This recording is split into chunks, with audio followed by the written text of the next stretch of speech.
Hi, and welcome to another episode of Graduate Career Launchpad, where we discuss how you can kick off a really strong early career. I'm Simon Gibson, Graduate Recruitment Director at Prosperl, and today I'm really excited to be talking with Anica, an Early Careers Talent Attraction and Acquisition Manager. Hopefully I got that right, with EY Australia. So EY, if you're not sure, is one of the big four professional services firms, known globally for its work in assurance, tax, consulting, and much more. Here in EY Australia, they have multiple programs for students ranging from early identification programs through to vacation programs and also its full graduate program. Anica, really keen to sort of discuss with you what EY looks for, a bit about the recruitment process, what life's like after joining, and what I guess maybe tips to help people stand out from an application process. So thanks very much for coming along and joining us today. Now, did I get your job title right? You did completely Okay. nailed it. Excellent. So what as a early careers talent attraction and acquisition manager for EY Australia, what is it that you do? Tell us a bit about your job. So I lead a group of recruiters and coordinators within our early careers team in Sydney, and we work together to find the best, graduate and vacationer candidates to fulfill our roles in our graduate and vacationer programs. We do this by hosting internal events at EY, and then we also love going to our university campuses and working with our student societies on, answering students' questions and running many workshops.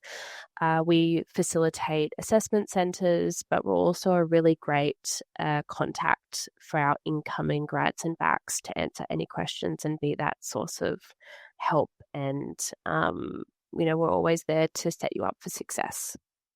Okay, fantastic. So there's like lots of interactions with students throughout their degree, but also, when they're going through the process. Have you been in the early career space? And if so, what drew you to working in our crowd recruitment? So I've been working within the early career space for about 4.5 years. I actually joined the Sydney team as a coordinator back in July 2021 during lockdown. I was really looking for a change, and the idea of being involved in recruiting people's first roles was really exciting to me, and it's kind of kickstart my career from there. So I moved into the recruiter role. I think it was December 2021. I've had the opportunity to recruit for nearly every service line at EY, and I have moved into the manager role very recently. What draws me to continue working in the early careers space is it is consistently evolving. I find, the introduction of AI and, everything new within what the universities are introducing and what our students are going through day to day really exciting. And I'm really keen to keep working towards fulfilling those goals. Excellent.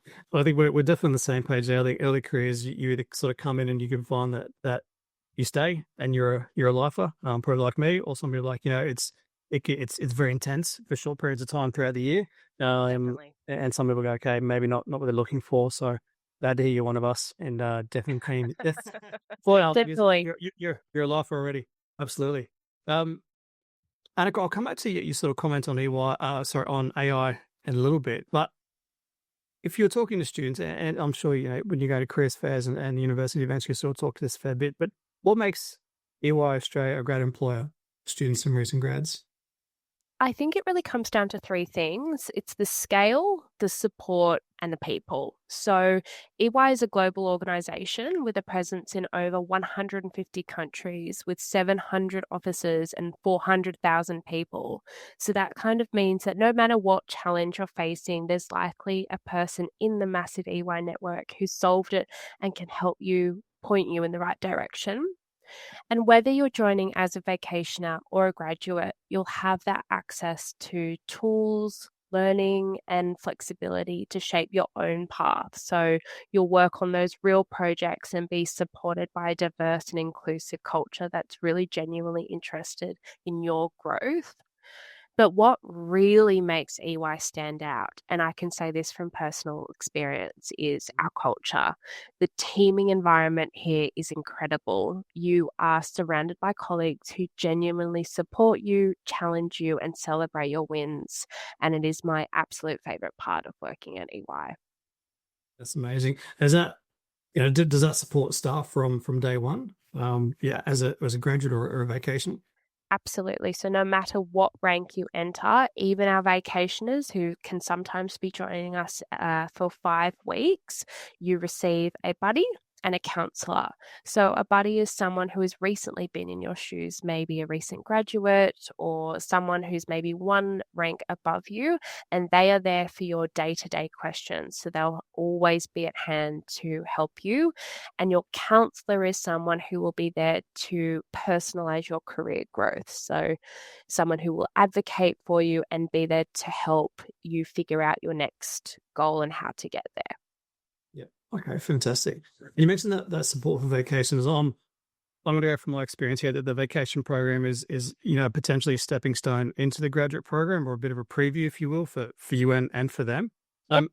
What are the opportunities do students have to engage with EY throughout their degree? Yeah, say outside of the grad program or the vacation program. So, we also host our Career Compass program. This is held usually about September, October each year. Sydney is actually hosting theirs next Tuesday, so we're very excited. But primarily, this is for students in their pre-penultimate year. So, about 3 years away from graduating. We host a session that will provide them with what we hope is an understanding of where they might best fit into a company like EY. So, we give them access to ask questions from the people who actually work in the business. We do rotations of networking. We do a case study that showcases all of our service lines. We do interview skills workshops, application workshops, formal networking, and it's a really great opportunity to also meet your peers. A lot of the people that come to these programs, you will often find you might enter a vacationer program with or a graduate program with. It's a really great opportunity to start that initial networking. But most importantly, those who enter this program actually are able to apply for a vacationer role 1 year ahead of the market, which is really Yeah. exciting. So so sounds like the vacation program, is that only open to penultimate year students? It is. It's open. Okay, and obviously grad program, you got to be finished your studies, wrapped up everything, ready to go. To get into the Career Compass program, do I have to apply and go through a process? Yes. So we open our applications usually about July each year. Just keep an eye on our website, and it is an application form, and we ask you to write a motivational response on why you're motivated to join this program. The responses that really stand out are the ones that have done some research on the program, some research on EY, but maybe also just that little bit of extra research on a potential service line or team that they're motivated to apply for. Yeah. Okay, fantastic. So not a direct entry. You've got to put a bit of effort in, which I'm Definitely. sure you probably get lots of applications. And if you get the chance to apply for a vacation job a year before everyone else, then it's worth putting the time in up front. Absolutely. Anica, from a grad perspective, from a vacation perspective, if I'm there for, let's say a reasonably short period, 5 weeks, am I doing work or am I just observing and getting coffees? Like, what's my time there like? There's definitely no photocopying or running and getting coffees. You will be placed on real jobs with real engagements and real clients. In your first week or two, there is some really specialized training that each service line will go through. And the early careers team always ensure that we're hosting and facilitating relevant training for all of the vacationers as well. You will also have so much time and so many opportunities to network. So we always encourage our vacationers to put time in with their managers, senior managers, directors, partners, and meet with them for lunch, for coffee, for a formal meeting, and really have that chance to in-depth ask those questions about career and goals and how to proceed. You also have a lot of time to learn on the job. So there's a lot of trust involved in terms of doing actual work, and we have a very formalized feedback process to ensure that you learn from that experience. Amazing. So a full, robust, structured program for the time that you're there. and a real Definitely. strong job preview to see if that's Yeah. the kind of work that you enjoy doing and if you sort of fit Yeah. in. And there's a lot of social opportunity as well. We host some really fun events so that the vacationers can, meet and get to know their cohort as well. Okay, fantastic. Um, so in terms of the career campus program, the vacation program, the graduate program, obviously lots of different entryways and opportunities here, and obviously a lot for you and the team to look at when you're assessing candidates. What do you look for in candidates? Like, I mean, how important are soft skills? Things like communication, adaptability, teamwork versus technical skills or the ability to work with AI, as you mentioned earlier. So after being a recruiter for a few years, I have heard, so much feedback on successful candidates, and I can confidently say that they do have a few things in common. So first and foremost, we are not expecting anyone to come in and having years of experience or deep technical knowledge. What stands out is your curiosity, your willingness to learn, and your ability to adapt. So we really value that authenticity. We really want to get to know the real you, what drives you, what excites you, and how you approach challenges. Motivation is also a really big one. So, the candidates that really shine are those who have taken the time to really understand the service line or the team that they've applied for, and also go that step further, maybe researching the industry, understanding that broader commercial awareness, and thinking critically about what might impact that space. Communication is also really key. Can you express your ideas really clearly? Can you listen and collaborate with others? We do have a group assessment element to our assessment center. So we're looking for those who can show those leadership skills without dominating the room. And finally, we really look for those alignments to our values. So those, who are respectful, inclusive, and open to feedback. But at the end of the day, it's really important to remember that we're not looking for those who are perfect. We're not looking for a cookie cutter candidate. We're looking Yeah. for people who are willing to grow and contribute and bring their unique perspective to the table.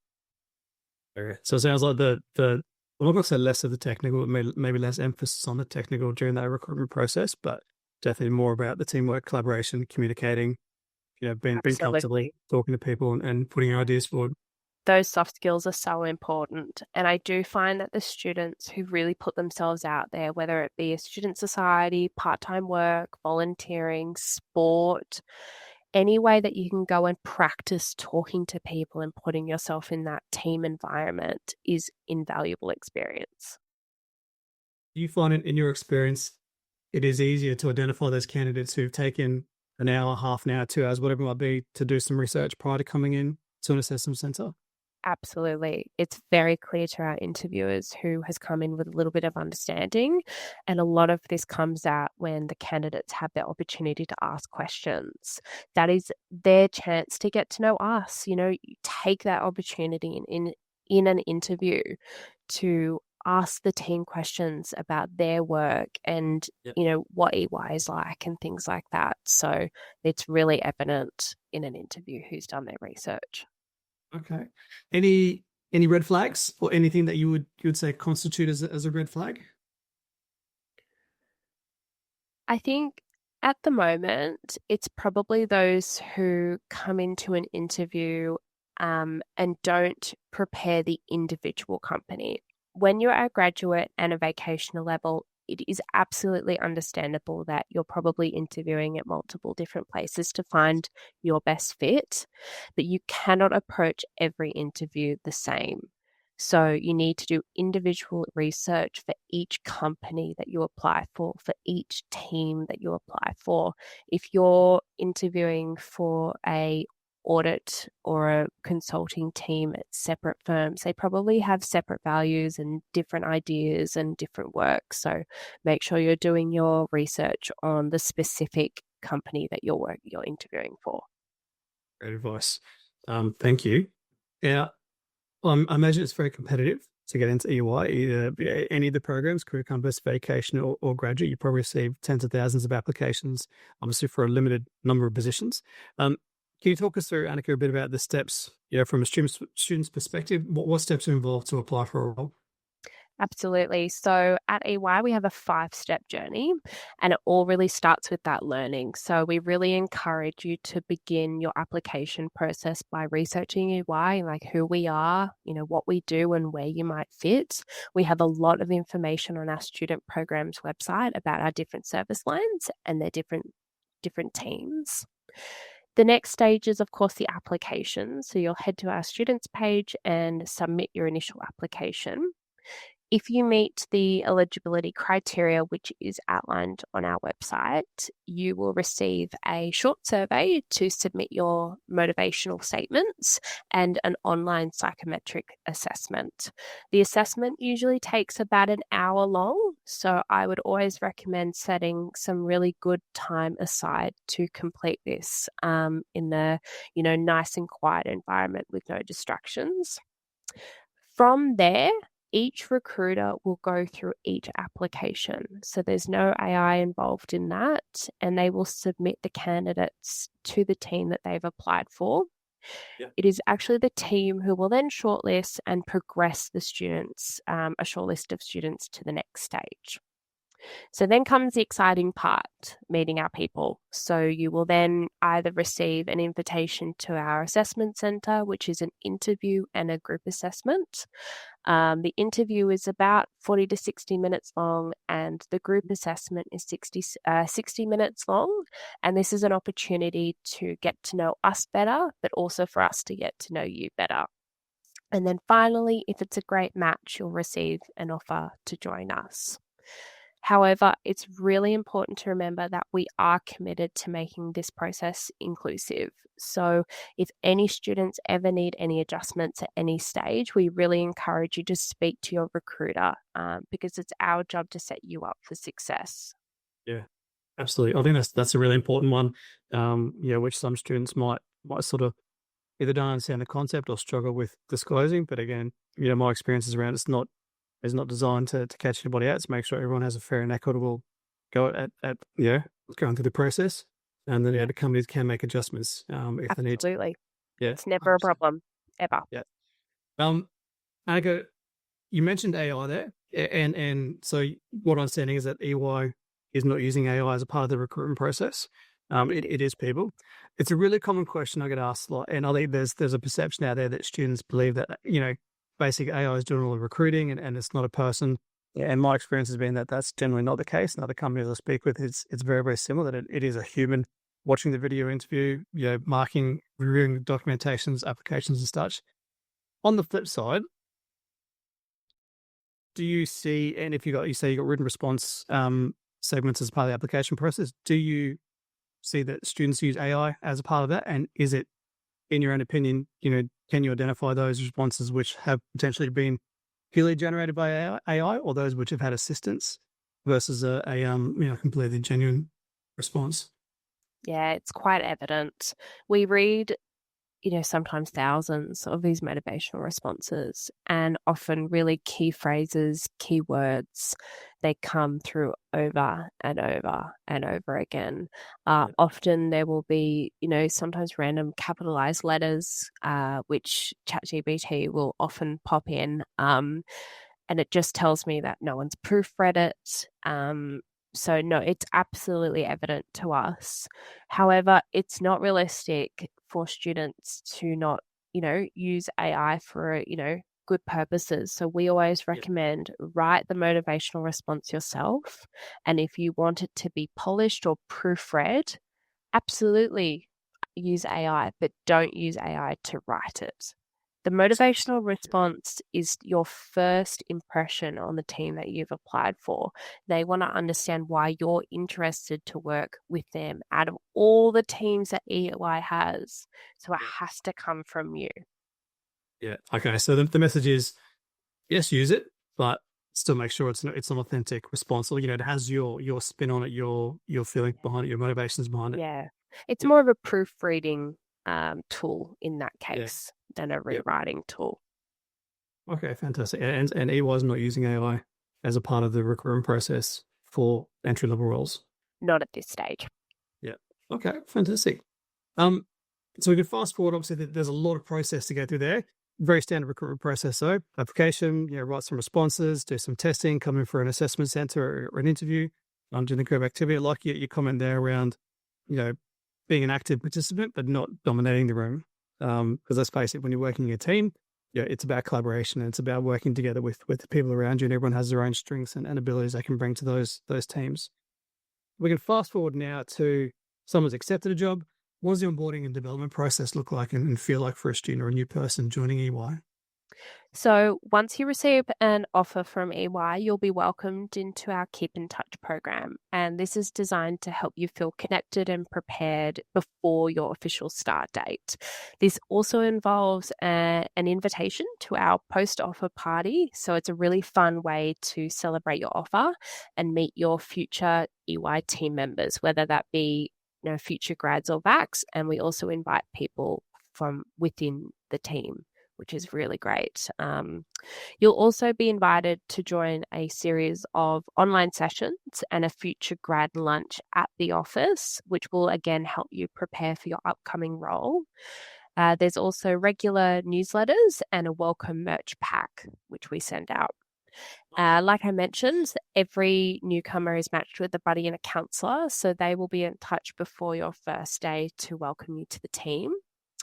But on your first day, you'll attend a personalised, what we call Welcome to EY session. So this introduces you to our culture, our values, and many of the programs which help you grow. And it really doesn't stop there. So in your first few weeks and months as a vacationer or a graduate, you will receive structured training and networking sessions to really help you build that confidence, develop your skills, and connect you with others throughout the business. It's all really about that, setting you up for success and making sure that you feel supported and inspired and excited about what's ahead. Fantastic. So heaps of stuff up front before you even start. So parties, lunches, newsletters, parties. I'm probably maybe glamorizing a little bit, but it sounds really great. And then a nice, thorough induction and onboarding process. Is that all face-to-face? Obviously, once you start with the business? Yeah. I'd say majority of it. Yeah. Yeah. There are a few teams that work nationally, so there might be a few, virtual training sessions here and there, but I think majority of it face-to-face. Yeah. Okay. And EY being, professional services, and obviously an ex-EY person myself, I know that, the people are your business and you're working with clients and providing those services to them.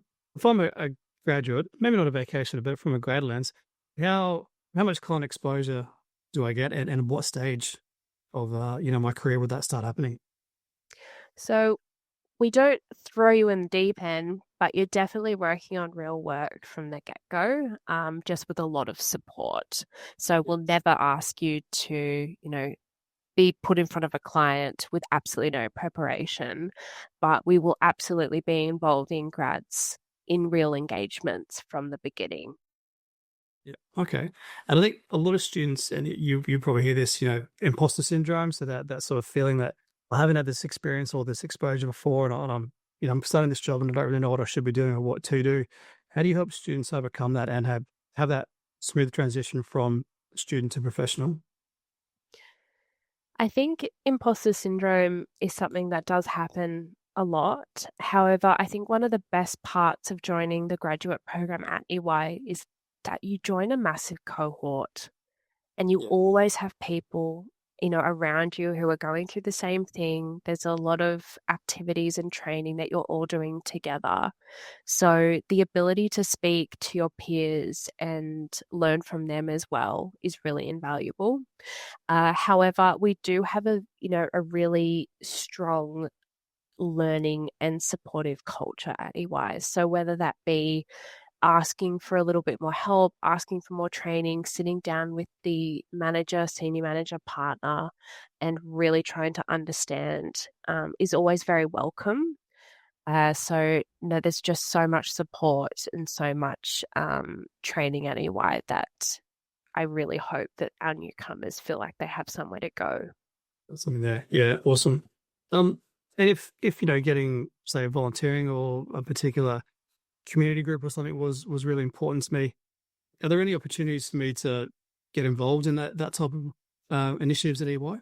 Plenty. We have so many project groups, so many communities at EY, which always are welcoming with, wide arms.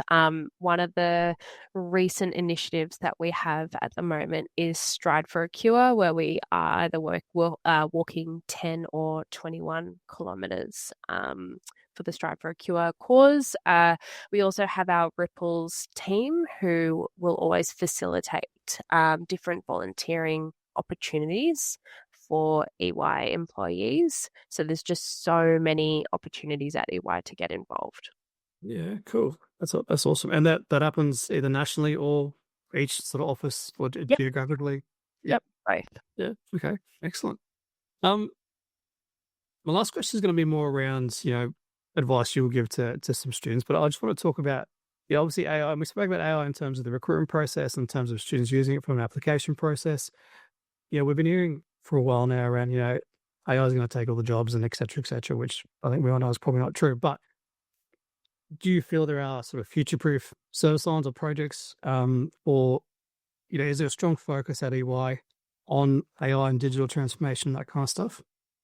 There definitely is. I don't think it's going to be taking jobs, but it's definitely changing them. And personally, I think it's changing them for the better. So at EY and across many industries, AI is being used to automate more of those repetitive tasks, things like data entry, number crunching, document processing. But it doesn't mean that roles are disappearing, they're evolving. So, what we're seeing is a shift in focus. Grads are now spending more time on higher value work, such as problem solving, critical thinking, collaboration, and innovation. And AI then becomes a tool that supports your work, not replaces it.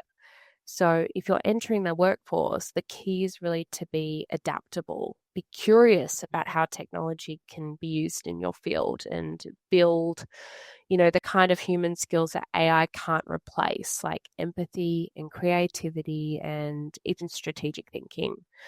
EY has its own version of ChatGPT. It's called EYQ. So we use that a lot. And we also use Copilot quite heavily. So at the end of the day, it's here to enhance what we do. But graduates really, they play that really vital role in shaping the future of work. Can you tell me a bit more about EYQ? Was that something built in-house? Yes, it was built in-house. I think they launched it about a year and a half, 2 years ago. It does exactly what ChatGPT does, but of course protects all of our data. So there's no worries around any client information being leaked. We do have, of course, strict protocols on what we can and we can't use it for, but there's a lot of training around that. However, for example, I often use it to help me interpret survey data. I use it to help me polish emails or, help me kickstart some presentation ideas that I may have. So it's not replacing what I do. I use it to enhance my ideas. Yeah, love it. That's really cool. I wasn't aware of that, but that's great that I fully understand from the data protection and the privacy, obviously you're working with very sensitive information at times. And so that's available to everybody at EY from day one type of thing. Bingo. Yeah. Yeah. Very cool. Nice one. Right, Anica. I will let you go soon. Not quite yet, but no rush. Obviously, speaking to a lot of students, you've got a wealth of experience in the other career space. And as I said, EY is a very desirable business for a lot of people to start their career, whether it's a vacation or a graduate. You've spoken a bit of advice around preparation and research and things on those lines. One question I didn't ask in terms of your application process, and again, I've been doing this for a long time, and GPA comes up a lot. And again, it's not the imposter syndrome. People are like, I don't have a high enough GPA to work in these businesses, and whether that's true or not. Is GPA accessible as a part of the application process? Is it considered or is it not considered at all? There are definitely many elements of the application process that we consider. GPA is one of them, but it's not the be all and end all. There are many students out there who, potentially are working a few part-time jobs or, maybe even sometimes the breadwinner of their family or the first person to go to university, and their GPA may not be as high as others. And it's not something that we would never reject a candidate purely based on GPA. If you put effort into your motivational response, we also give you an opportunity to go through work experience and who you are outside of work and uni. We have a whole section on that. There are so many parts of your application that you can put down that we consider just as much. Yeah. Okay. So there's no GPA cutoff to apply for EY? No. Yeah. I think for any students watching this, that's one, really valuable. And two, you heard Anica say there, maybe GPA is not where you would like it to be, but maybe there's some reasons why. I think putting some context around that sort of narrative is really, really important. Again, maybe you're working full-time, you're a full-time carer. There could be a multitude of reasons, right? But again, as a recruiter, if all I'm seeing is a resume or a CV and there's no context, there's assumptions. I guess you don't want the recruiter to make assumptions, basically. So provide the context where you can. Okay, beautiful. So I'll go back to my last question. Very competitive process, very desirable workplace. What should people start doing early in their studies or things along those lines to build a strong personal brand or a strong profile? The first thing I always encourage students to do is to get out there and get involved. Case study competitions, student societies, volunteering, even sport. Working in a team is such a valuable experience. Having that range of life experience is so helpful, especially in an interview. It can really show your interviewers who you are outside of work and uni. I would also be trying to attend as many careers fairs, as many workshop sessions that your uni hosts. It's always a really, really valuable experience being able to speak to people who work at different companies to try and figure out where you best fit. And then any of those early identification programs, such as the Career Compass program that EY hosts, is also a really great opportunity to start learning a little bit more about the career goals and career paths that you could follow. Okay, perfect. And last question for me. What's one piece of advice you'd give to someone to make the most of like their first 3 to 6 months in a new role, in a new graduate role? How can they make a great positive impression? I would probably say it comes down to two things: be curious and be prepared. So being curious really shows the people around you that you're thinking about the bigger picture, asking those really great questions, coming to, maybe your manager or, the people that you're working with in that engagement, with, an understanding that you're trying to learn and further develop yourself is a really, really big, it's a really great value at EY. The next is to be prepared. So if you come to meetings, having read on maybe some, maybe do some reading in the morning of the news or do some further research on any additional context, it really makes that great impression. Yeah, fantastic. Okay, so be curious and be prepared. I think probably what you're saying around before you even get the job, you've obviously got involved in lots of activities and extracurricular activities and clubs and stuff. Probably the same at once you join EY, get involved, put your hand up, an opportunity to come along to join a project or something. Don't be afraid to give things a go. Absolutely. Excellent. Anica, thank you so much. The absolutely valuable insights. It's great, obviously clear that EY is a very great place for people to start their career. It's about growing skills, growing confidence and being supported from day one. For our listeners and people watching, if you'd like to explore some career opportunities with EY, make sure you check out their Prosper page. And that's it for today's episode of Graduate Career Launchpad. Be sure to subscribe for more conversations with recruiters and grads, and join us next time we hear from other people who've gone through the EY grad program. But Anica, thank you very much for your time and for your insights. Absolutely valuable stuff. And good luck with the rest of the assessment centers coming up. Thank you all so much. Really appreciate it, Simon. Cheers.